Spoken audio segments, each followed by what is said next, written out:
This is the unsolved disappearance of Melinda Boyd.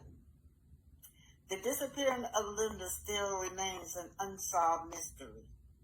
Over 100 years ago, oral history has been told by the elder, is that Melinda Boyd was an unlisted passenger above the Titanic. She was traveling as a personal caregiver and with an independent European contractor. Of course, we must listen to the elders. Just listening to the elders lets you take a journey through their minds. And it's like walking through a library because they have ancestral knowledge, because they have old untold stories. This is Black Titanic. Hit that like button, share, and subscribe. Tisha is two-faced and she beefing with everybody. Y'all remember this? When she did not invite Keke to her own graduation, and Keke had to check up her board. And then this was when she was beefing with Kimmie. So she been beefing with Kimmie, Melody, now Keke. She's always beefing with somebody.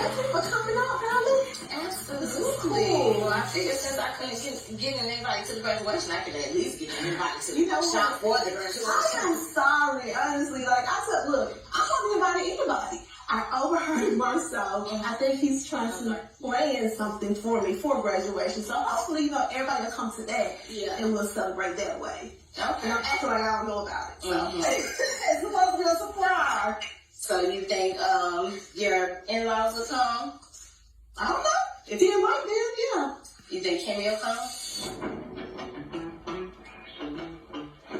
Well, we have to be around each other. Marsau and Marissa are best friends. Yeah. There's no way around it. At the end of the day, I don't speak to her about anything dealing with Scott Matter anymore. She is just totally not interested. Yeah. For Kimmie, honestly, I'm over everything.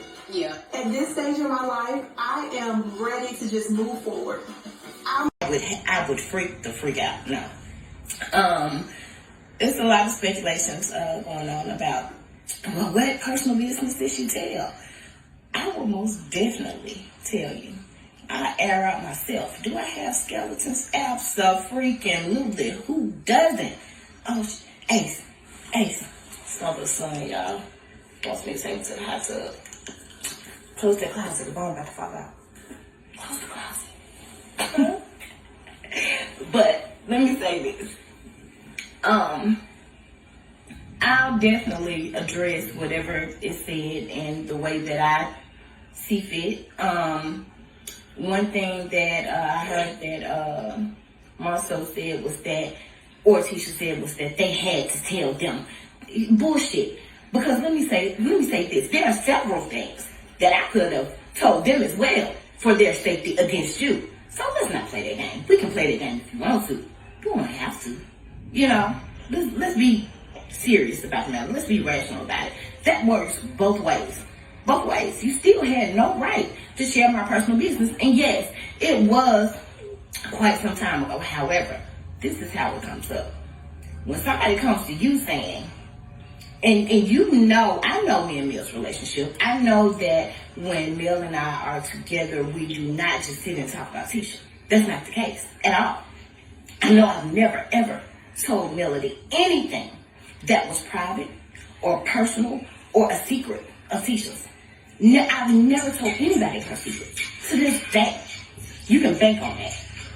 So for her to go and share something that I was going through that was really personal and dear to me, which really was a devastating time in my life. Y'all, it was.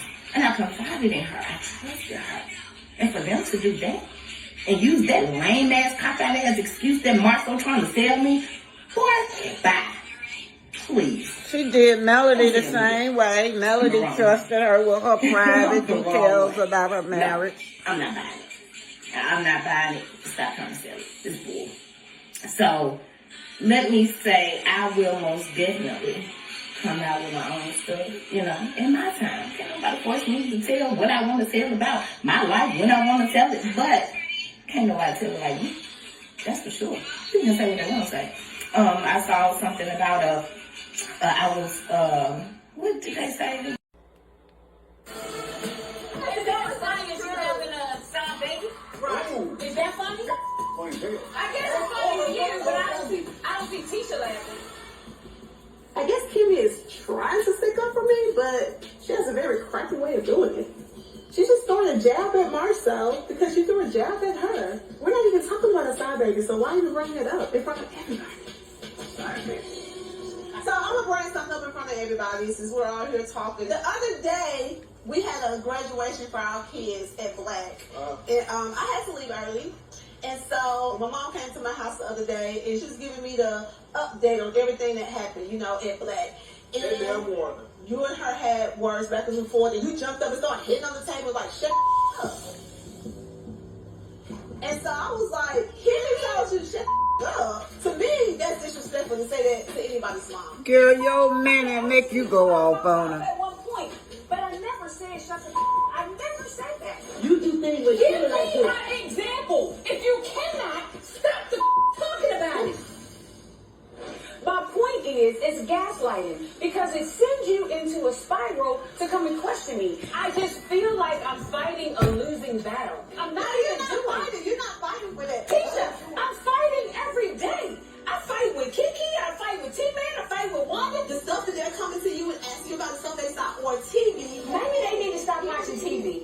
See, there's some information I feel personally, there's some stuff you could clarify for them. I do. Do I just assume that my mom is lying to me? So Wanda tells Tisha what she thinks happened, and Tisha believes it. I'm here to tell you, I could have very easily made Wanda feel some type of way. However, that's on Wanda, and not on me. As for saying everything that he said, I would have liked for him to make a particular apology for what he said about Marsau and the 20 girlfriend thing. Especially being that you guys just went through a situation like that, you shouldn't want to destroy a family like that. I don't feel like Marcel's gonna apologize. Okay. But I don't think anybody's out here trying to destroy family, or things probably would have been said a long time ago. Our husbands have been friends for a long time, and they know a lot about one another. My husband had never cheated on me. Let's be clear about that. Tisha, do you know that he used to pay coleslaw bills for Marsau? There's a lot you don't know about that man, girl.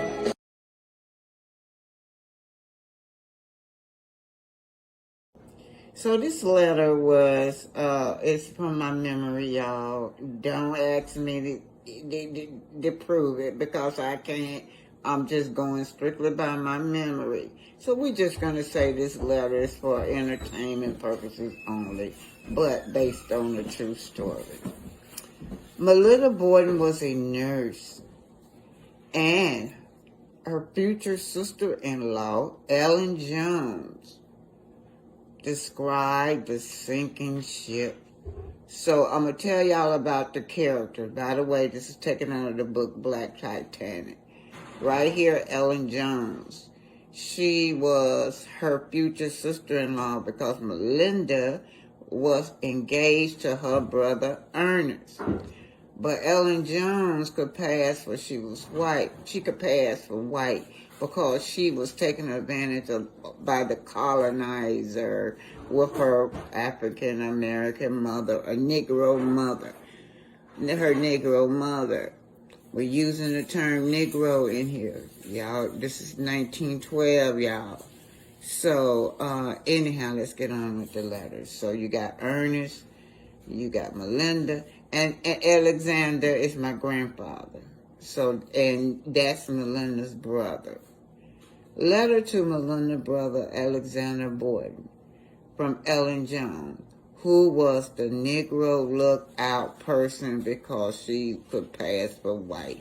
In other words, they would send her on the first, second class area to spy to see what was going on because the Negroes was in the bowels of the Titanic. You guys probably never heard of the bowels of the Titanic. That's just like the basement. It was hot down there. That's where all the boilers and heater was. That's where all the hard labors was.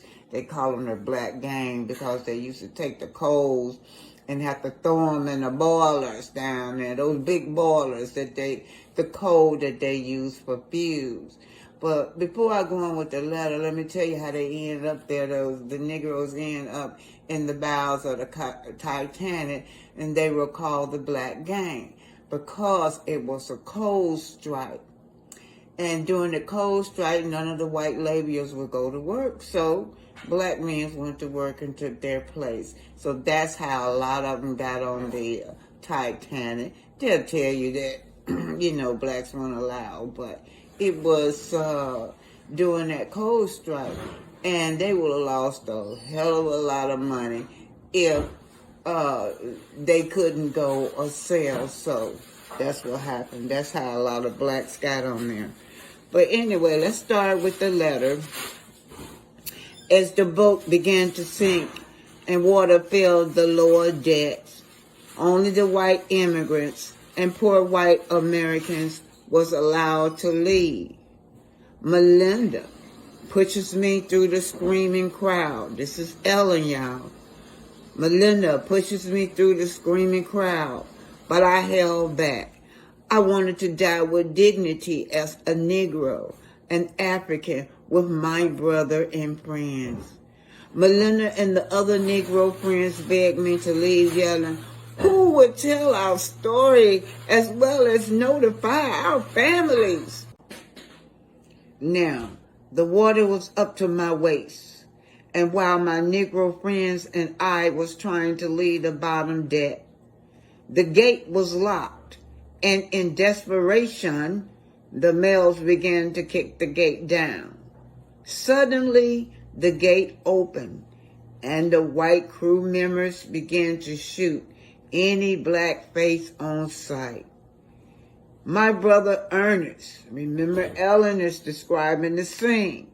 My brother Ernest shielded himself in front of Melinda and me, and white crew members shot him in the face.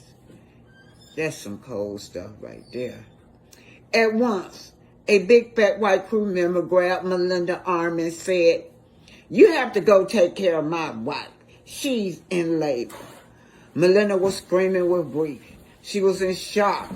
And as we entered the top deck, the white female was in labor. Melinda didn't hold her tongue.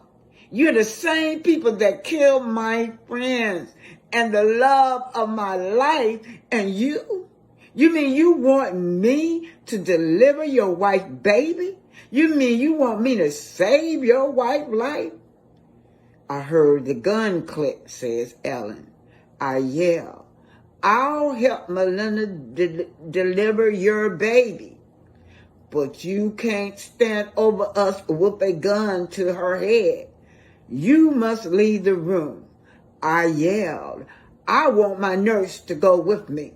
So right now, Ellen is using her white privilege, and she's telling this man that, Melinda works for her, because he thinks she's a white lady. I heard the gun clicked. I yelled, "I'll help Melinda deliver your baby, but you can't stand over us with a gun in our head. You must leave the room." I yelled, "I want my nurse to go with me." Meanwhile, water was rushing fast on the upper deck, and you can hear the miniguns shooting, as well as smell death in the air. The man left the room, and Melinda never touched a woman in labor. Instead, she wrote a letter for Alex and wrapped it inside plastic and stuck it down my bra. As the boat sank, water separated. Now, the water was up to my waist, and while my Negro friends and I was trying to leave the bottom deck, the gate was locked, and in desperation, the males began to kick the gate down. Suddenly, the gate opened, and the white crew members began to shoot any black face on sight.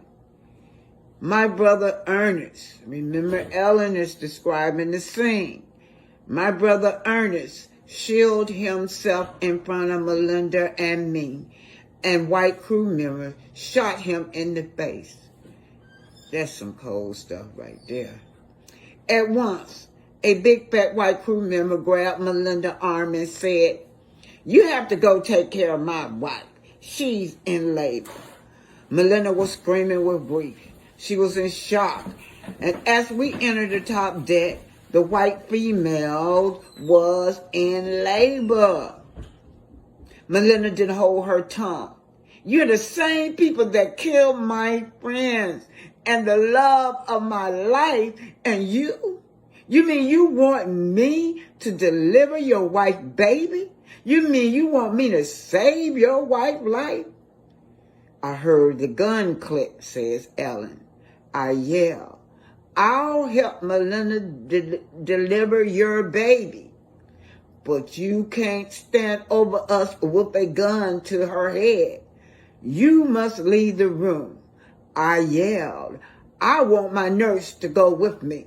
So right now, Ellen is using her white privilege, and she's telling this man that, Melinda works for her, because he thinks she's a white lady. I heard the gun clicked. I yelled, "I'll help Melinda deliver your baby, but you can't stand over us with a gun in our head. You must leave the room." I yelled, "I want my nurse to go with me." Meanwhile, water was rushing fast on the upper deck, and you can hear the minigun shooting, as well as smell death in the air. The man left the room, and Melinda never touched a woman in labor. Instead, she wrote a letter for Alex and wrapped it inside plastic and stuck it down my bra. As the boat sank, water separated us. The pregnant white woman was washed away, as well as Melinda. I was washed overboard. I saw some wreckage that I could cling to. So many black people was in the ocean, and so many Negroes was tossed alive and overboard. Many hours went by. Some Negroes were still swimming, but the rescue boats would just pass them by and pick up whites only. Then Negroes began to do for self, trying to get into the overloaded boats, but whites would kick them away. One white man kicked a male Negro. He grabbed the white man's legs, and he flipped everybody in the lifeboat in the ocean. They drowned, except for the Negro. Hours passed. Oh man, I was freezing. I was freezing at near death, y'all. I was freezing at near death, watching corpses floating by, whites, blacks, children as well. I thought I was hallucinating when a big, strong black man grabbed me. A strong black man grabbed me. He pulled me on a homemade boat with all Negroes on it. "Ellen," he called, "where is Melinda and your brother?" This is taken from the book, The Black Titanic, and Melinda was engaged to Ellen's brother.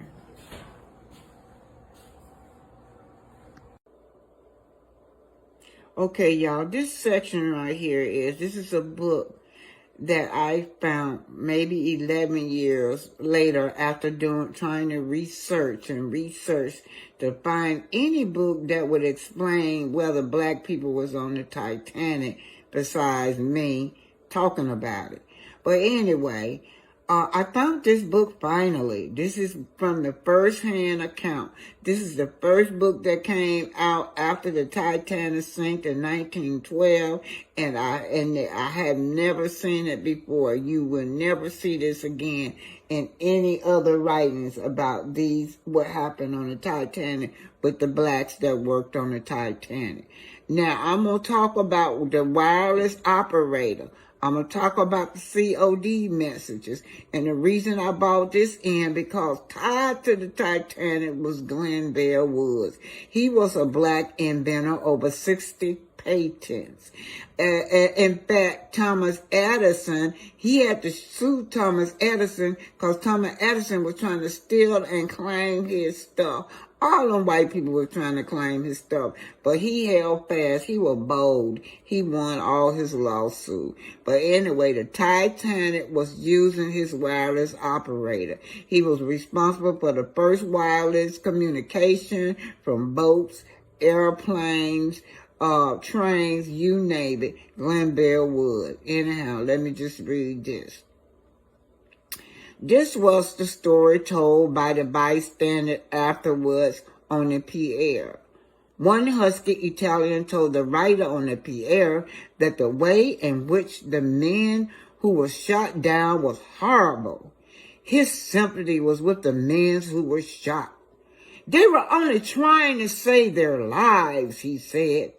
Wireless operator died at his post. On board the Titanic, the wireless operator, with a life belt about his waist, was hitting the instrument that was sending out CQD messages warning. Struck on iceberg, said this was the warning message, CQD. Shall I tell the captain to turn back and help? Flashed a reply from the Carpathia, the other book, another boat. Yes, old man, the Titanic wireless operator responded. Guess we'll see. An hour later, when the second wireless man came into the box-like room to tell his companion what the situation was, he found a Negro stoker. Say it again. He found a Negro stoker. Now, aboard the Titanic, another name for stoker is a fireman. They worked the bows of the Titanic. Y'all probably have never heard of the bows of the Titanic. Let's just say it's the basement. But that's how the Negro stokers got on there. They had them on as firemen.